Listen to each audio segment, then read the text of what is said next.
Actor சக்தி வாசுவோட அனாலி படம் வந்துட்டு இப்போ ரிலீஸ் ஆகியிருந்தது. இந்த படத்தில் இவரோட லுக்கை வச்சு பயங்கரமாக வந்துட்டு இப்போ வரைக்கும் ட்ரோல் பண்ணிட்டு இருக்காங்க. ஸோ இவரோட அரபு நாடு அப்படின்ற ஒரு சாங் வந்துட்டு எல்லாருக்கும் வந்துட்டு தெரியும். ஸோ இந்த சாங்கில் இவர் நடிச்சிருக்கிறத பார்த்து பலரும் வந்துட்டு கிரஷ் லிஸ்ட்டில் இவரை வச்சுருந்தாங்க.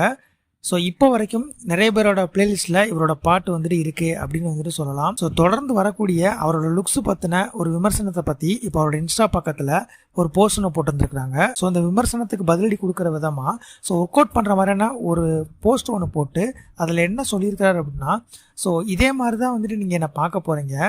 ஸோ நான் ஒர்க் பண்ணும்போது என்னோட வில் பவர் என்னன்றது எனக்கு நல்லாவே வந்துட்டு தெரியும். ஸோ இது வந்து கராத்தே பாபு படத்துக்காக வந்துட்டு நான் பண்ணிகிட்ருக்கிறேன். ஸோ மக்கள் எல்லாம் வந்துட்டு என்னை ட்ரிகர் பண்ணுறாங்க. ஸோ எல்லாருக்கும் வந்துட்டு நன்றி சொல்லிக்கிறேன். ஸோ பெரிய மோட்டிவேஷனாக வந்துட்டு இருக்குது இது அப்படின்ற மாதிரி வந்துட்டு சொல்லியிருக்காங்க.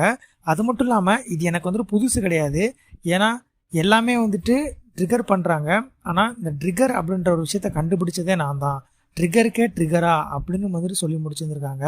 யாரையும் வந்துட்டு காயப்படுத்தாதீங்க, என்னை கண்டிப்பாக வந்துட்டு நீங்கள் விரும்புவீங்க அப்படின்ற மாதிரி சொல்லியிருக்கிறாங்க. ஸோ அவரோட லுக்ஸை வச்சு ட்ரோல் பண்ணுறவங்களுக்கு நீங்கள் என்ன பதில் சொல்ல விரும்புகிறீங்க அப்படின்றத கமெண்ட்டில் சொல்லிவிட்டு நெக்ஸ்ட் ஒரு இன்ட்ரெஸ்டிங்கான வீடியோ தெரிஞ்சுக்க சப்ஸ்கிரைப் பண்ணி வச்சுக்கோங்க.